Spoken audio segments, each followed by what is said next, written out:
So we had started this new text और जो portion है टेक्स्ट का, this is all about mannerism. अब उसको सिर्फ मैनरिज्म तक लिमिटेड रखना भी ठीक नहीं, but it's all about how the behaviour, good behaviour, good manners, ये सोशल लाइफ में एक पॉजिटिविटी लाता है और बैड बिहेवियर निगेटिविटी लाता है। What is importance of polite speech and behavior, and how discourtesy, ill manners spoil or pollute the entire society। ये George gardener की लिखे हुए एक ऐसे का पार्ट है ये। एंड वेरी ब्यूटीफुली सेड, उस एक स्टोरी से शुरुआत करते हैं। Story is about a young man जो सिटी ऑफिस में लिफ्टमैन का काम करता है। एक पैसेंजर आता है, पैसेंजर उसको बोलता है टॉप, लिफ्टमैन बोलता है प्लीज तो बोलो, यानी टॉप प्लीज बोलिए। पैसेंजर वो नहीं कहता, लिफ्टमैन उसको बाहर फेंक देता है अपने लिफ्ट से। और यहाँ से वो समझाता है कि भाई देखिए, डिसकर्टेसी ये लीगल ऑफेंस नहीं है, और कोई लॉ डिसकर्टेसी को लीगल ऑफेंस नहीं समझता। अगर कोई किसी को किया भी नहीं जा सकता, पॉसिबल भी नहीं है कि डिसकर्टेसी को लीगल ऑफेंस समझा जाए। नहीं तो क्या होगा, लोग बस आपका बोलना अच्छा नहीं लगा, आपका चलना अच्छा नहीं लगा, इस नाम पे ही मारपीट करना शुरू कर देंगे। तो ये इट्स नॉट पॉसिबल, ये इम्पॉसिबल है। बट प्रॉब्लम ये भी है कि अगर डिसकर्टेसी को हम कंट्रोल नहीं करेंगे तो कैसे लोगों को इन्फेक्ट करती है। और उसका ये भी कहना है कि कई बार जो मॉरल डैमेज है और इंटेलेक्चुअल डैमेज है, ये फिजिकल से ज्यादा होता है। लिफ्टमैन को अगर किसी ने घुटनों पे लात मारी होती तो शायद उसको उतना दर्द न हुआ होता जितना प्लीज न बोलने की वजह से हुआ है, क्योंकि वो उसे स्प्लर अपॉन हिज सोशल स्टैंडिंग, यानी वो उसको ये फील हो रहा है कि मुझे कम आका गया है, मुझे आपने छोटा समझा है, इस वजह से मेरे साथ आपने बदतमीजी की। और ये यहीं से शुरुआत होती है डिसकर्टेसी की प्रॉब्लम की। वो ये भी एक्सप्लेन करता है कि देखिए क्या होता है कि जो लिफ्टमैन था उसने तो सामने वाले को लिफ्ट से बाहर फेंक के अपने अपमान का बदला ले लिया। इन और नॉर्मल हिंदी टर्म्स अगर हम बात करेंगे तो इसी तरीके से बोल सकते कि अपमान का बदला ले लिया या अपना गुस्सा उतार लिया। पर अगर उसको ये गुस्सा उतारने की कहीं पे भी कोई सहूलियत नहीं होती, मौका नहीं होता, तो बेचारा घंटों उसमें ब्रूड कर रहा होता, फिर बीबी के पास शाम को जाता तो अपनी इक्विलिब्रियम में आता। ऐसे ही बैड मैनर्स, बैड टेम्पर एक से दूसरे तक फैलते हैं। एग्जाम्पल दिया था सर एंथनी एब्सोल्यूट का, जिसने कैप्टन एब्सोल्यूट को परेशान किया। कैप्टन एब्सोल्यूट ने अपना गुस्सा उनके मैन फैग पे निकाला, फैग ने पेज बॉय को लात मार दी। ऐसे ही शायद हम पकड़ सकते हैं कि जिसने टॉप बोला, लिफ्टमैन के साथ बदतमीजी की, वो एम्प्लॉय जो था उसका गुस्सा ओरिजिनल एम्प्लॉयर के बारे में होगा जिसने उसकी गुड मॉर्निंग का जवाब नहीं दिया, क्योंकि एम्प्लॉयर अपने दिमाग में अपने विचार में होगा, उसको उसकी बीवी परेशान कर रही होंगी, बीवी को तकलीफ है क्योंकि कुक उसकी बात नहीं सुनती, उसने बदतमीजी की और कुक को उल्टा जवाब हाउसमेट ने दे दिया। ऐसे ही तकलीफें चलती रहती है। और कई बार फिजिकल वायलेंस कभी एक आध बार हो जाए, बीवी को अगर कोई झापड़ मार दे, उसकी आंख ब्लैक हो जाए, तो जनरली जो गुड नेचर का हस्बैंड रहता है उसको तो लॉ एक्वायर, यानी उसको लोग गलत बोल देंगे, उसको लॉ भी गलत बोलेगा, उसको लॉ भी सजा देगा। पर ऐसे कितनी हजारों औरतें हैं जो एक बुरे टेम्पर के बीच में रहती है शैडो में, और एक शहीद की जिंदगी जीती है। पर कोई भी लॉ इतने बड़े वास्ट एरिया ऑफ ऑफेंस को कोर्ट में एडमिनिस्ट्रेट नहीं किया जा सकता। और अगर प्रैक्टिकली बोले तो हमारे सोशल मैनर्स जो है ये कहीं पे भी हमारे जो मूड और टेम्पर को कंट्रोल नहीं कर सकते। But though we are bound to endorse the verdict upon the liftman, शायद वो लिफ्टमैन को हम अपना कोई वर्डिक्ट, यानी हम एक अपना वर्डिक्ट लिफ्टमैन के अगेंस्ट भले ही बोलना शुरू कर दे, most people will have a certain sympathy with him. उसके प्रति एक सिंपैथी रखेंगे कि भले ही पहले शुरुआत में हम बोले कि लिफ्टमैन की गलती है, पर उसके लिए एक सिंपैथी हम जरूर रखते हैं. While it is true that there is law that compels us to say please, there is no law that compels us to say please. There is a social practice much older and much more sacred than any law which enjoys to be civil. कि देखो यार, वो liftman को law में नहीं है करके उसको गलत बोलना अलग है. भले लॉ हमें नहीं कहता प्लीज बोलो, पर लॉ से भी पुरानी चीज होती है हमारे संस्कार.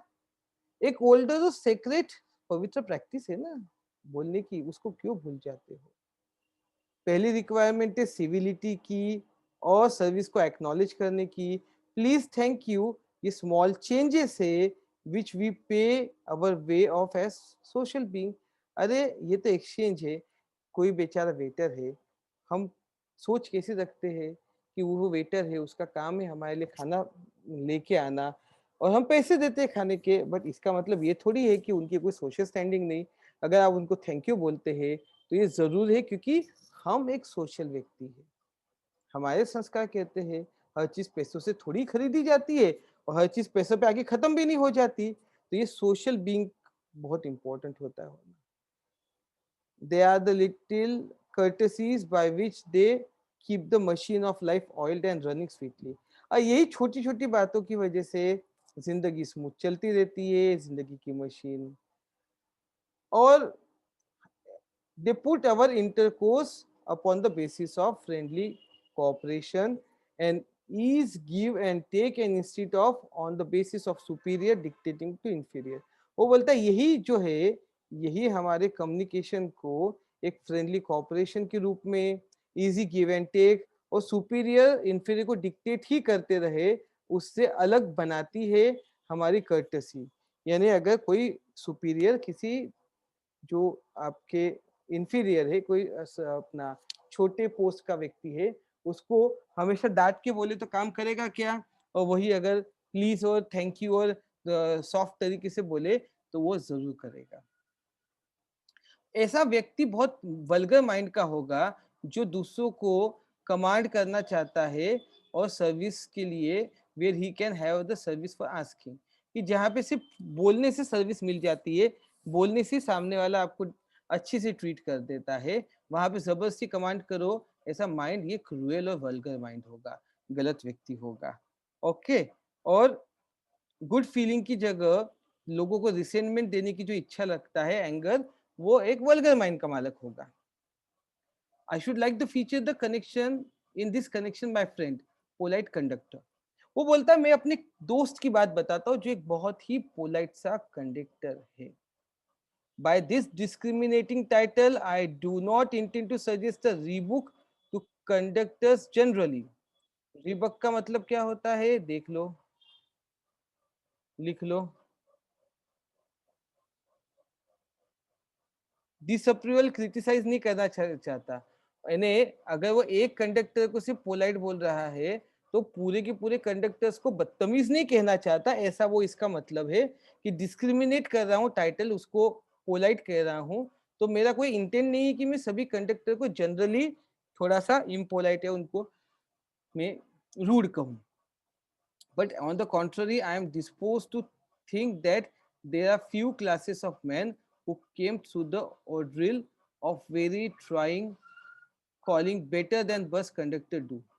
तो मेरा तो ये कहना है कि बहुत कम लोग होते हैं जो इस प्रकार से डिफिकल्ट पेनफुल एक्सपीरियंस से गुजरते हैं जो बस कंडक्टर जाते हैं. Here and there you will meet an unpleasant specimen who regards the passenger as his natural enemy. हाँ, कई कई जगह आपको ऐसे अनप्लीजेंट कंडक्टर मिल जाते हैं जो पैसेंजर को अपने नेचुरल एनिमी समझते हैं. ऐसे क्रीचर जिनका मेन पर्पस है बस में आके चीट करना, और who can only be keep reasonably honest by loud voice and aggressive manner. और जो लोग जो यात्री है उनको सिर्फ डरा धमका के दबा के लाउड वॉइस और एग्रेसिव मैनर से ही चुप किया जा सकता है. पर मेरा दोस्त जो कंडक्टर के बारे में पोलाइट बोला गया है वो बोलते हैं ये रेयर व्यक्ति है, rare then it used to be, जैसा था उससे ज्यादा रेयर. पब्लिक जो the fancy the public owes much to the underground railway company. और इसका पूरा क्रेडिट अंडरग्राउंड रेलवे कंपनी को जाता है। आप बोलोगे बस की बात है, रेलवे कंपनी की क्यों कर रहे हो? क्योंकि यही रेलवे कंपनी बसेस को चलाती है, यही रेलवे कंपनी बसेस को चलाती है for insisting on a certain standard of civility. और उनका इंसिस्ट है कि कुछ स्टैंडर्ड ऑफ सिविलिटी जरूर फॉलो की जानी चाहिए, ये उनकी कंपनी की पॉलिसी है। In its servant and taking care that standard is observe. कहते हैं कि सिविलिटी फॉलो करनी चाहिए और स्टैंडर्ड ऑब्जर्व करनी चाहिए, और इसी की वजह से वो जो ट्रैवलिंग इन पब्लिक जो है उसको प्लीजेंट एक्सपीरियंस बनाते हैं, सिर्फ सोशल सर्विस के माध्यम से परफॉर्म, यानी सिर्फ प्लीजेंट ही नहीं बनाते, सोशल सर्विस भी करते हैं, क्योंकि वो पोलाइट होना अपने सर्वेंट्स को सिखाते हैं। It is not therefore with any feeling or unfriendliness to conduct as a class that I pay tribute to a particular member of that class. तो बोले ऐसा नहीं है कि भाई with any feeling of unfriendly to conductor, conductor से मेरा कोई अनफ्रेंडली नहीं है कि मैं ट्रिब्यूट कर रहा हूँ मेंबर को, उससे ऐसी बात नहीं है।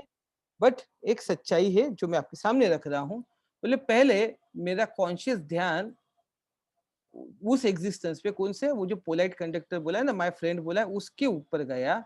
One day when I jumped onto the bus and found that I had left home without any money in my pocket.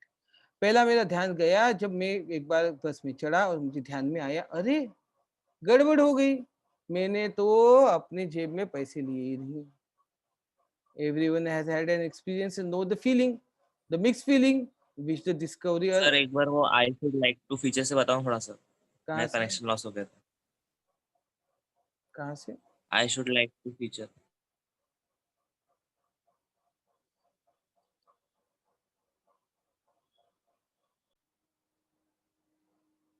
So conductors की जो बातें, वो कहता पहली बार मैं चढ़ा बस पे और ध्यान में आया कि मेरे पास पैसे नहीं है, जेब में मेरे पैसे नहीं है। और हर व्यक्ति इस प्रकार का एक्सपीरियंस कभी न कभी ले चुका होगा। ये कैसी मिक्स फीलिंग रहती है कि डिस्कवरी जब ये होती है कि जेब में पैसे नहीं है, you are annoyed because you look like a fool at the best and like a knave at the worst. ऐसी फीलिंग कि पहले तो तुम खुद को बेवकूफ समझते हो और दुनिया अब तुमको डिसऑनेस्ट यानी चोर उच्चका समझेंगे कि ये पैसा नहीं है, बस में चढ़ गया और ये अब पैसे न देने के बहाने निकाल रहा है। You would not be at all surprised if the conductor eyed you coldly as much as to say, "Yes, I know the old that stalk old trick." कि भाई तुम्हें घूर के देखते हुए कंडक्टर बोले, हाँ ये पुरानी ट्रिक मुझे पता है, और जाओ अब यहाँ से उतर जाओ, निकल जाओ। And even if the conductor is a good fellow and let you down easily, कि कंडक्टर अच्छा व्यक्ति हो, तुमको बिना कुछ बोले नीचे तुमको उतार देगा, प्रॉब्लम ये है कि वापस कैसे जाओगे, पैसे तो जेब में नहीं है, inconvenience, missing of your train, engagement, दुनिया भर की प्रॉब्लम हो जाएंगी क्योंकि आप पैसे रखना भूल गए। Having searching my pockets in vain for stray coppers, I have found I was utterly penniless. पूरे जेब में कॉपर्स कोई ने पैसे ढूंढे, एक कोई छोटी सी चवन्नी भी नहीं मिली। मैंने कंडक्टर को बताया with as honest as a face as I could assume, जितना भी हो सके मासूम चेहरा बना के मैंने उसको बताया। आई कुडंट पे the fair, I must go back for money, मैं पैसा नहीं दे सकता, घर वापस जाना पड़ेगा पैसे देने के लिए। कंडक्टर का जवाब बड़ा अनयूजुअल था। Oh you needed get off, that's all right, अरे नहीं जाने की कोई जरूरत नहीं है, चलेगा। All right I said but I haven't a copper on me. बोले चलेगा, बट मेरे पास तो एक पैसा भी नहीं है। इसको ये मत समझ लेना कि भी मेरे पास है नहीं, इसका मतलब ये होता है आई हैवंट अ कॉपर ऑन मी, यानी उधारी नहीं, मेरे पास कोई पैसा नहीं है। तो बोलता है कि oh I will book you through, he replied, where would you want to go, बोले मैं तुम्हें बुक करता हूँ, टिकट देता हूँ, फिक्र मत करो, कहाँ जाना चाहते हो। And he handled his bundle of ticket from with the air of a man who has prepared to give me a ticket from anywhere from the bank to the Hong Kong। वो ये कहता है कि और उस तरीके से उसने टिकट का बंडल निकाला, इस एयर के साथ, यानी इस एटीट्यूड के साथ कि वो उसको बैंक से लेके तो हांगकांग तक का, यानी पास से लेके तो हांगकांग तक दूर तक का कोई भी टिकट देने की इच्छा इंटेंशन रखता हूँ. I said it was very kind of him and told him where I want to go. And as he gave me ticket, I said, but where shall I send the fare? मैंने उसे बताया मैं कहाँ जाना चाहता हूँ और मैंने ये भी पूछा कि मैं पैसे कहाँ पे कर सकता हूँ.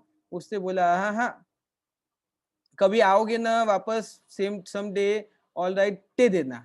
चीयरफुली बोला और ही टर्न एंड गो और वो वहां से मुड़ा हुआ चला गया.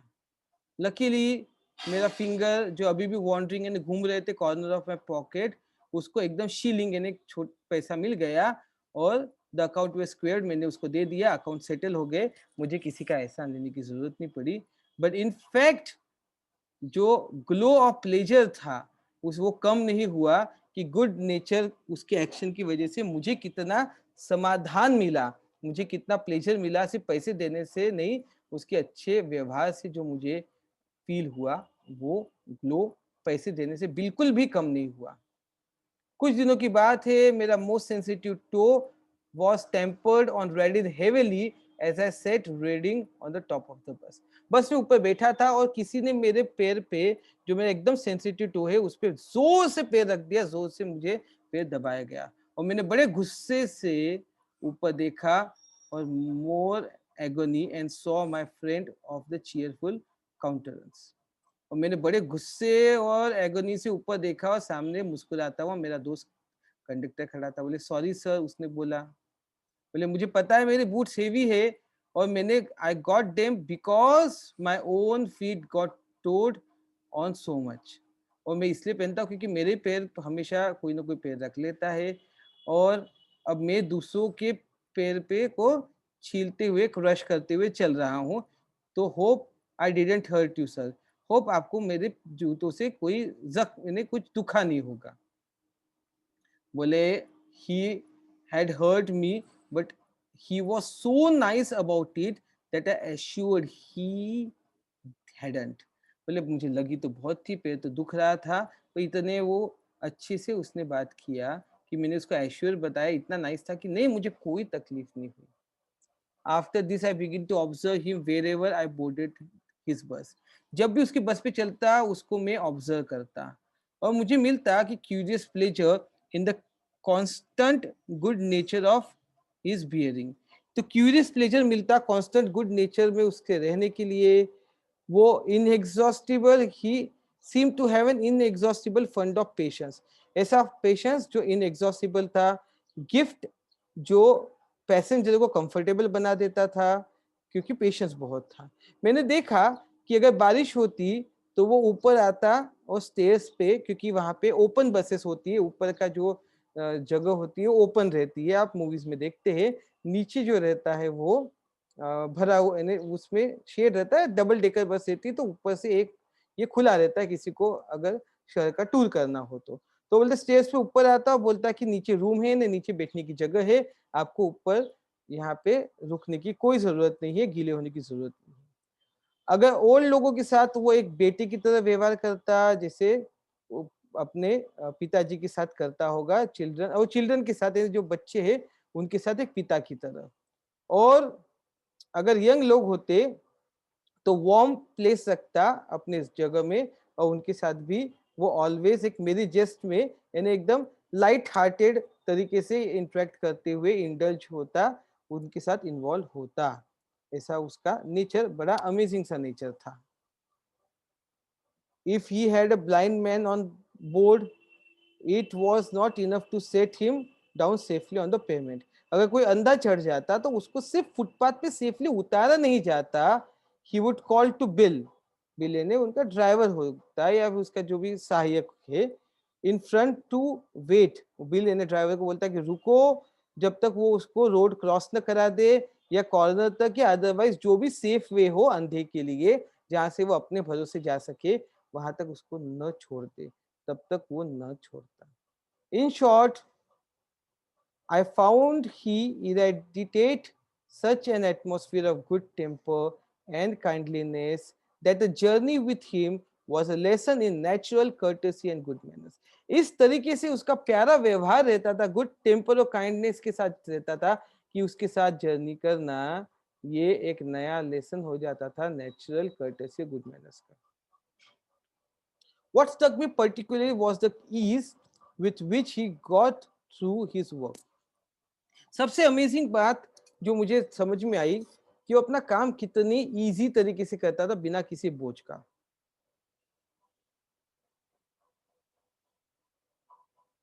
अगर बैड मैनर्स इन्फेक्शियस होते हैं तो गुड मैनर्स भी है. If we encounter incivility, most of us are apt to become uncivil. बोले अगर हम इनसिविलिटी के ही पास आसपास हमें हमेशा इनसिविलिटी ही मिलेगी, यानी हम जहां जहां चाहे वहां पे लोग हमें अनसिविल ही बिहेव करेंगे, तो हम भी अनसिविल बन ही जाएंगे. यानी अगर हम जंगल में रहेंगे तो जंगली बन ही जाएंगे, ऐसा उसका मतलब निकलता है. तो अगर हम लोगों के साथ हमें वैसा मिलेगा तो हमें वैसे ही हम बदलते जाएंगे. But this is an unusual uncouth person who can be disagreeable with sunny people. But ये एक ऐसा व्यक्ति था impolite और redefined, एक unusual व्यक्ति था जो and it is an unusual. जैसे जो डिसएग्रीएबल लोग रहते हैं वो ऐसे इम्पोलाइट लोग लोगों के साथ डिसएग्री भी करते हैं. उसका ये कहना है कि भी कई लोगों को लगता है कि भी हमेशा लोग रूड ही रहते हैं और ऐसे इम्पोलाइट लोगों को लगता है कि दुनिया भी रूड है ऐसा. It is with manner as with the weather, nothing cheers up my spirit like a fine day said kids. बोले किड्स करके जो राइटर है उनका कहना है कि भाई एक अच्छे दिन से ज्यादा यानी मुझे कोई कोई चीज स्पिरिट नहीं करती, मैं स्पिरिट को क्लियर नहीं करती, यानी मेरे मन को साफ नहीं करती. और मैनर और वेदर के बारे में ही यानी it is with manner as with the weather. जैसे एक अच्छा मौसम हमारे मन को प्रसन्न करता है वैसे अच्छे मैनर्स भी प्रसन्न करता है. ऐसे ही जॉन किट्स ने बोला हुआ है कि एक अच्छा दिन मेरे स्पिरिट को फाइन कर देता है, क्लियर कर देता है. और cheerful person descends on even the gloomiest of us with something of the benediction of the fine day. यानी एक अच्छा व्यक्ति हमारे खराब से खराब ग्लूमियस्ट डे यानी मूड खराब भी रहा तो उसको एक अच्छा दिन एक के रूप में आशीर्वाद देके जाता है. यानी खराब मूड में किसी अच्छे से मिलोगे तो आपका मूड अच्छा हो जाता है. And so it was always fine weather on the polite conductors bus. इसलिए हमेशा वो पोलाइट कंडक्टर के बस में अच्छा माहौल चलते रहता था उसकी खुद की सिविलिटी की वजह से. और जैसे वो कॉन्सिलिटरी यानी दूसरों की फ्रेंडली बिहेवियर से दूसरों के को एड्रेस करता, गुड ह्यूमर रखता, लोगों से अच्छी अच्छी मजाक की बात करता. इन्फेक्टेड इज कस्टमर यानी जो अच्छा बिहेवियर करता वही उसके कस्टमर उसके पैसेंजर तक पहुंच जाता और उनका भी मूड ठीक हो जाता. In lightening their spirit he lighten his own task. और दूसरों का को भी मूड लाइट करने के वजह से उसका खुद का मूड भी अच्छा, उसका खुद का वर्क भी उसको एकदम लाइट लगता था, यानी उसको वो वर्क अच्छा लगता था. Okay, his courtesy was not a wasteful luxury but a sound investment. उसका ये अच्छा व्यवहार कोई वेस्टफुल लग्जरी नहीं था, एक साउंड इन्वेस्टमेंट था. I have missed him from my bus route for late, but I hope that only means that he was carried his sunshine on the another road. मैं घर में वापस आते आते मिस करता कि लेट आता था तो वो जो बस उसकी है उसमें मैं नहीं बैठ पाता, पर वो अपनी स्माइल अपना सनशाइन अपनी चार्म किसी दूसरे रूट पे जरूर फैला रहा होगा. I cannot be too widely diffused in a rather drab world. बोले ये जो ड्रैब जिंदगी है वहां पे वर्ड इसमें मैं बहुत डिफ्यूज नहीं होना चाहता. और I make no apologise for writing a panegyric on an unknown bus conductor. और मैं एक प्रशंसा का जो प्रेस की राइटिंग है ये अननोन बस कंडक्टर पे लिखने के लिए मैं कोई माफी भी नहीं चाहता. यानी भाई किसी की इतनी तारीफ करे इसके लिए मैं माफी नहीं मांगना चाहता, मैं मीन करता हूँ. वो बोलता है Wordsworth could gather lessons of wisdom from the poor leech gatherer on the lonely moon. एक वर्सवर्थ करके व्यक्ति है, ये भी बोलता है कि एक पुअर लीच गैदरर से जो है मैं विजडम के लेसन समझ के लेसन लेता हूँ. I see no reason why lesser people should not take lesson in conduct with one who shows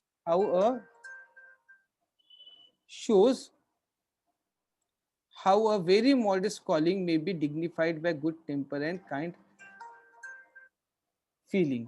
वो ये कहते हैं कि भाई जब एक किसी लीच गैदर से कुछ टीचिंग लिया जा सकता है, तो मुझे कोई कारण नहीं दिखता है कि मैं एक बेचारे कंडक्टर के से उसकी मॉडेस्ट कॉलिंग और उसके गुड टेम्पर से क्यों मैं उससे कोई लेसन न लूं. It is a matter of general agreement that the war has had a chilling effect on us. Little everyday civility of behavior that sweeten the general air.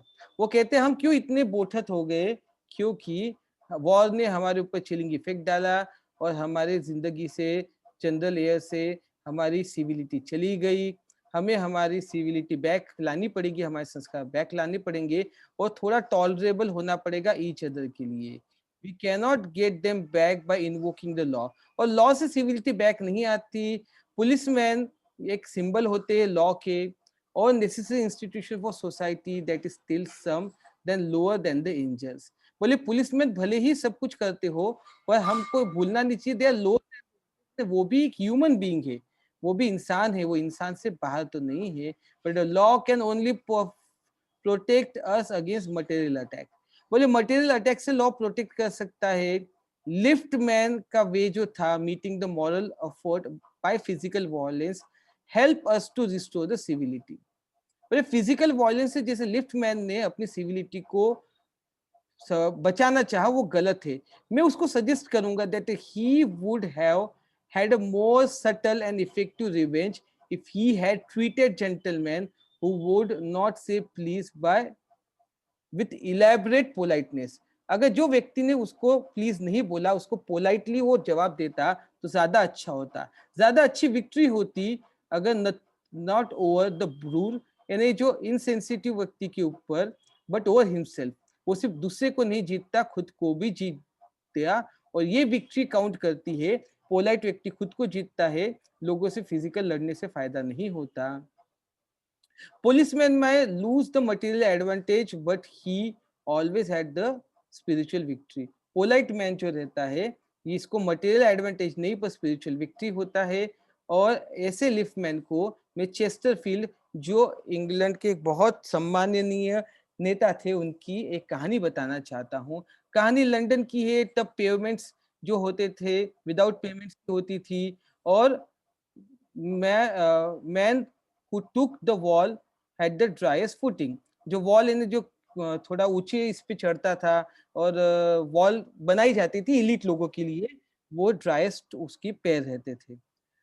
I never give a wall to a scoundrel, said a man who met Chesterfield one day on the street. सड़क पे मिलके वो व्यक्ति बोलता है मैं किसी भी स्काउंड्रल को कम लेवल के व्यक्ति को अपनी वॉल नहीं दूंगा, वहां चलने नहीं दूंगा. तब स्ट्रीट थे नहीं, दीवार पे अलग सिस्टम था चलने का, क्योंकि नीचे चलने से उसके पैर खराब भी होते थे, क्योंकि चीखल रहता था, कीचड़ रहता था. और चेस्टरफील्ड बोलता है आई ऑलवेज डू. तो चेस्टरफील्ड को वो टॉन्ट मार रहा था कि मैं तुम्हारे जैसे स्काउंड्रल को कभी अपनी वॉल नहीं दूंगा.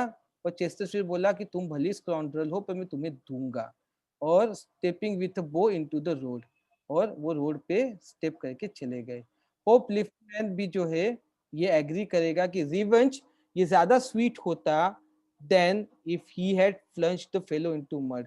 अगर वो पोलाइटली रिवेंज लेता तो किसी को चीखल में फेंकने से भी ज्यादा वो स्वीट रिवेंज हो जाता.